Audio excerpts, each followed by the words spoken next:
everyone, and welcome to another episode of Sleep Paralysis News.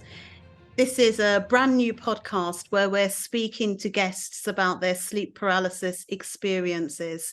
It's a platform where we want to really get the word out and get people talking about their sleep paralysis experiences that they have. We want to kind of shake up any stigma that's attached, get the conversation going about what it is, and really share and support others, because the experience, as we know, can be quite difficult.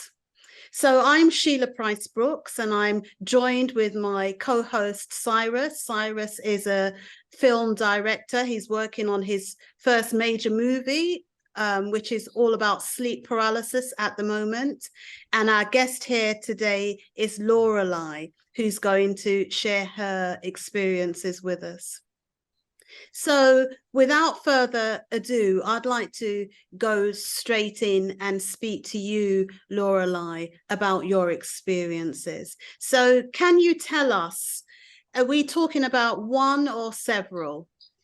I've had several experiences. The very, I've had experiences since I was a small child too. The very first sleep paralysis I can remember, I was so little, I must have been 3 or 4. And I remember waking up in my bed, seeing everything. It felt like someone had sucked all of the oxygen out of the room, as well as some of the gravity. It felt like everything, and there's extreme pressure on my body, and all of my toys and things started to float in the room, and I started to levitate too, and I started to scream for my parents, and I noticed I could not open my mouth. And I woke when I did sort of wake up, my mouth was sealed shut and my cheeks were like this, trying to scream. That was my very first experience as a little baby. And Okay. then I've always had very vivid dreams and very vivid nightmares. Um, the first, one of the first scariest experiences, I had a dream I spoke with God when I was 9, and it felt like all my flesh was melting away when that happened. And let's see, I wrote a few things down here. Um, and then at age 12 or 13, I used to wake up. I noticed it about that age that if I slept on my back, I would be more likely to have nightmares or sleep paralysis. At that age, what it felt like, I would wake up and it would feel like someone was pushing the middle of my back, and I would wake up with my body like in a back bend on the bed, and I wouldn't be able to get out of it. It was like somebody was pushing me, and I'm still dreaming, and I can't move, and I'm trying to wake up. I'm like, wake up, this hurts. It was an extreme stretch. And at the time, I thought it was the devil. But um, in my family, I didn't have much spiritual influence. My parents were both atheists and very much just, if you mentioned God around my dad, he would just make a bunch of throat clearing noises and change the subject. So I didn't really have any, like, where is this coming from? And all I was just gathering was just things I'd seen on television and stuff. And I started to do a deeper spiritual delve as I got older and joined a church. And let's see, in my mid 20s, no, early 20s, I think I had the most experiences with the sleep paralysis. In my mid 20s, I had started drinking really heavily, and you know, and it was happening a lot. And I think I was trying to stay up. I was trying to I was trying to avoid sleep a lot of times. That's been sort of a theme with me. I've just sort of, I was trying to stay up all night and thinking maybe, well, I can drink this away. It didn't work. I think it made it worse, honestly.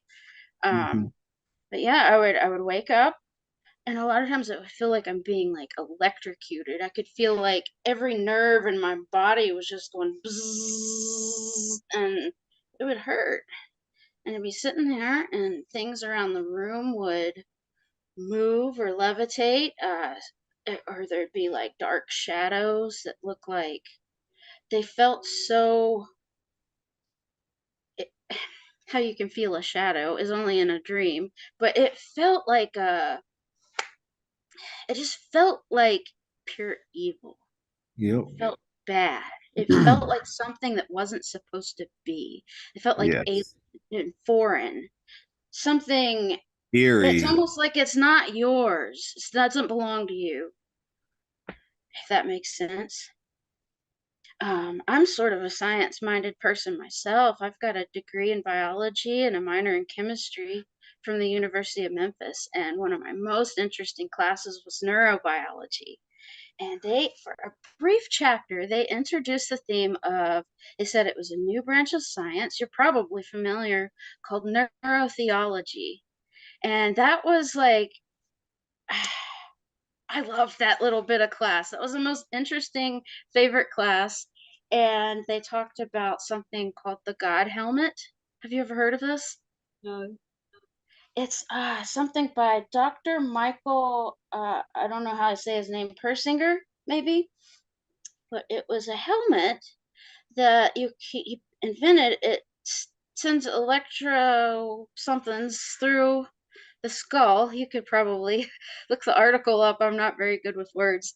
Um, but it would force people to have induce these spiritual experiences, even people who claim to be atheists through and through, no spiritual anything. They wear this and immediately have a spiritual experience. And they found that a lot of these spiritual experiences are coming through the temporal lobe.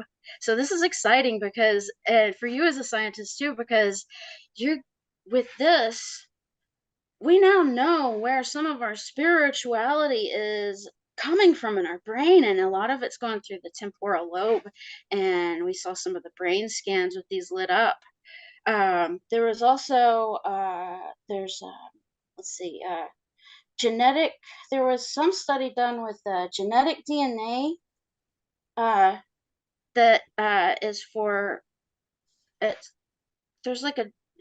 I'm not saying this right, but there's a gene that makes you more susceptible to believe in God, and it's called the vascular monoamine transporter 2. And so this There's the leads to, pineal gland as well. The pineal gland has a lot to do with oh spirit. yeah, and what this does is it raises your level of neurotransporters that are in your brain. And a lot of times the way I figure it, I'm a very spiritual person, and I'm also very sciencey. And so the way I figure it is that um let's see. I'm getting too excited.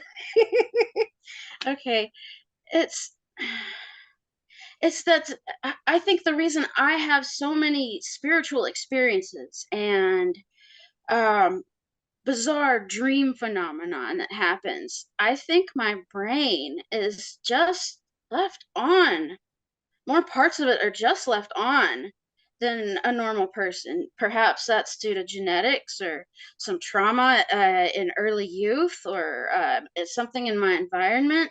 I'm not sure.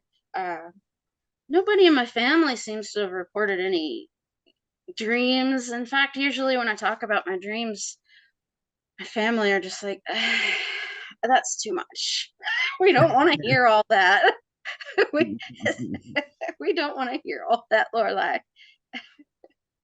So let me I just want to go back a bit. How often are you having these types of experiences now?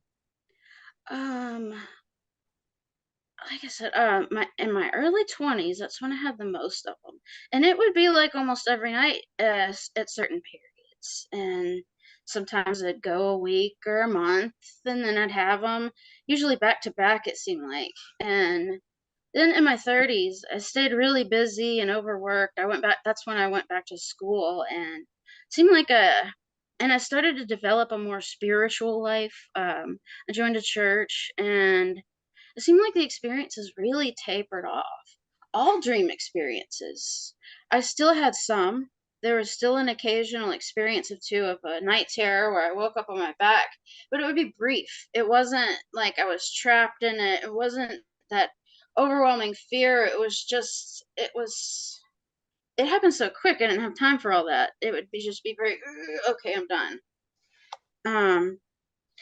Here recently, and now I'm in my early 40s, I've had some struggles with my church and my church family, and it's affected my spiritual life, and it's affected my dream life as well. I've noticed lately, which is actually how I found you. I had a night terror, and it was so vivid. And the nightmare included the demons, if you call them that, from my sleep paralysis. They were there and they were hunting me. And they were, in the dream, we were on an airplane. And me and a group of people were being transported to a sort of torture place.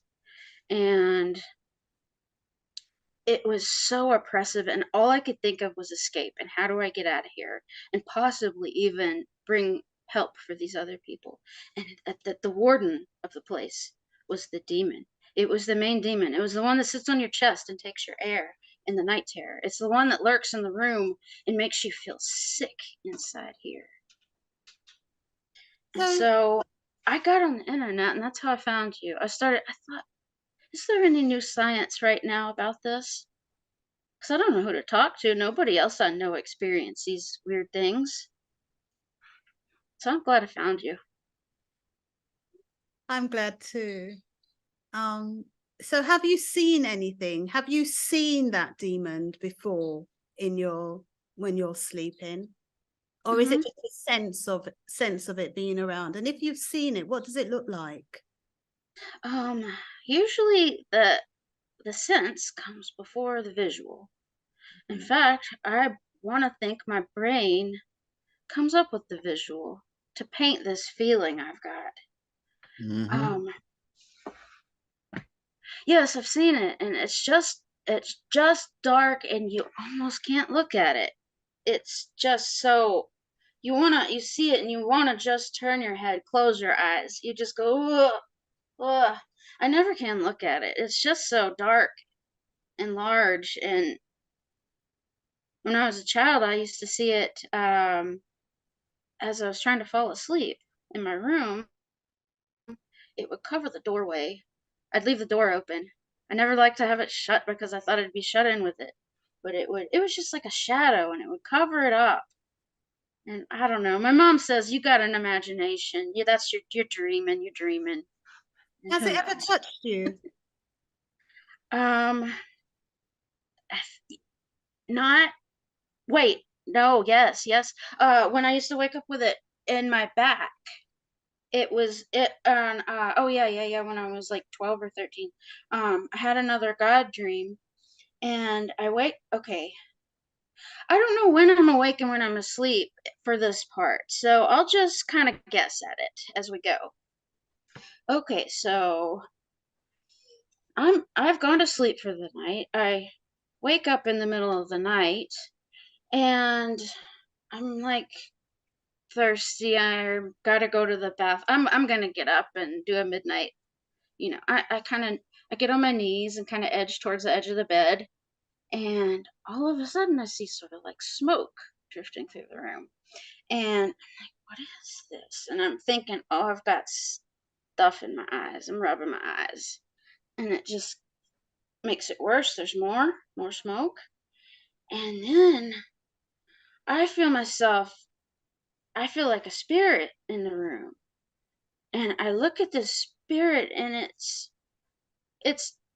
well, first it's so bright. It's whiter than white. It's so white that there's rainbows in it. And like real bright snow, if you've ever seen it. In Memphis we don't get too much, but it and I just felt overwhelmed, and I started to faint or pass out, and I felt all my breath leave me, and I'm like, ooh. And then in the back of my mind, I thought, well, God doesn't, if that's God, if that's an angel, he doesn't hurt his people. He always protects his people. So that can't be. And I'll just trust God to take care of me as I'm falling head first off the bed. And then I feel myself caught by something. And then my whole body slammed into the ceiling. I'm lifted and slammed into the ceiling, and my whole body is just like, ow, ow. And it happens a few times, and then I'm thrown back into the bed. And then that thumb comes up and pushes from my back. And that's where I'm wake up again, paralyzed, still dreaming, and can't get out of this position. I wake up, and it's still sort of, it's not time to get up yet. It's still like, I don't know if I was going to guess, maybe 3 or 4 a.m. I think we had to wake up at 6 back then. So once I wake up, I'm covered in sweat. I'm shaking. I'm paralyzed with fear.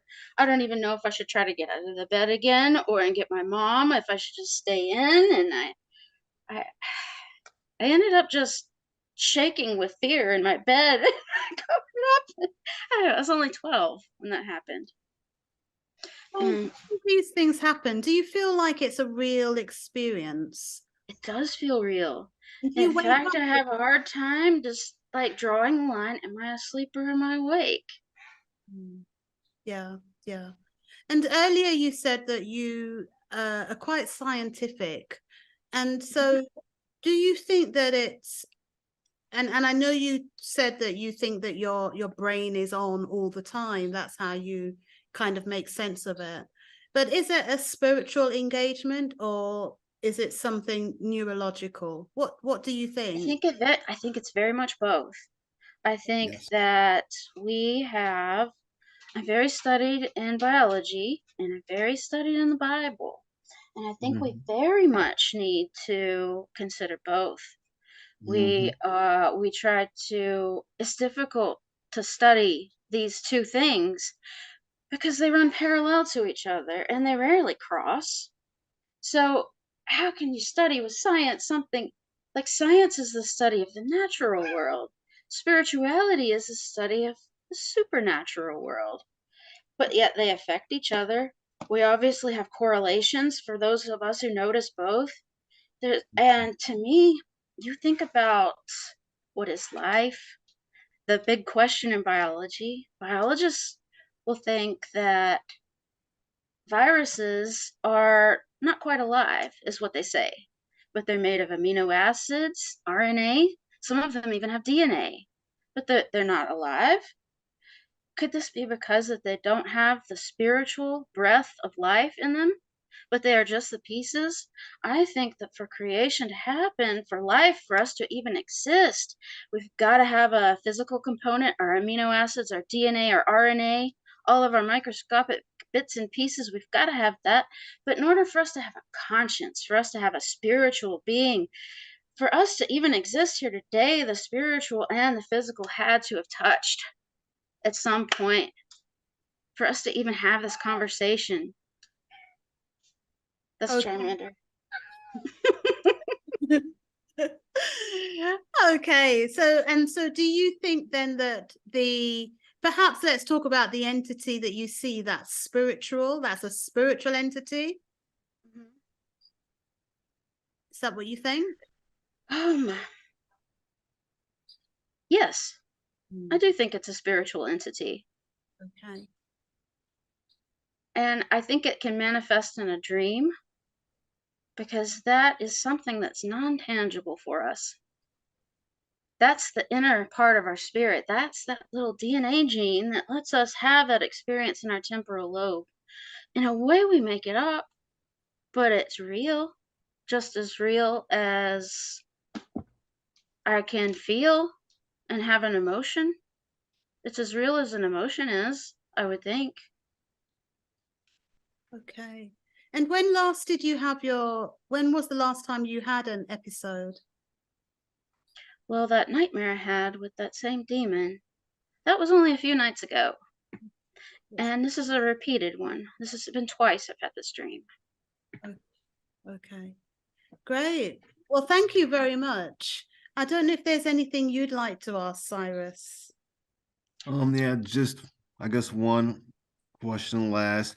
So, are you going through fear during these experiences? And if you do feel fear, does the nightmare get worse? Does the demon get more power from your fear? Does Oh, it grow? yes. They're absolutely fear driven. This creature is a manifestation of every fear I have in my soul. And it comes up Mhm. and looks at me like a reflection, like a negative of a photo. And the bigger, it's like fighting a mirror. The more you fear, the more it grows. The Yeah. more you trust and love and care, it shrinks. Oh yeah. The more you don't fear it, it just grows Mm-hmm. off of your fear. So if it realizes Mm-hmm. you're not fearful, then it dwindles down. And Absolutely. it's But who just can crazy. control their emotions? Everyone has fear. Everyone's got to deal with fear. Even as a child, you experience fear for the first time and you have your nightmare. You have your night terrors as a child. It's your brain processing all of that fear. And it's a spiritual experience as well. Absolutely. Yeah. I feel like it's the subconscious mind who you cannot lie to coming alive and letting Hmm. like face me and your fears. You've been ignoring them. Hmm. So it's crazy, but that was the last question I had. Okay. And just finally, is there anything that you're doing now to try and stop the kind of the episodes, the dreams and things happening? Oh, yeah. After studying a little bit of how your neurological system works, your toes are the furthest away from your brain. So if you find yourself having one of these night terrors, a lot of times if you focus wiggling your toes, you'll slowly start to feel them, and the rest of your body will come awake. And it's a good distraction away from the fear if you think about your toes. So it does two things. It does a good psychological distraction, and it physically helps you snap out of it if you want to get out of it, because a lot of times you do, it feels awful.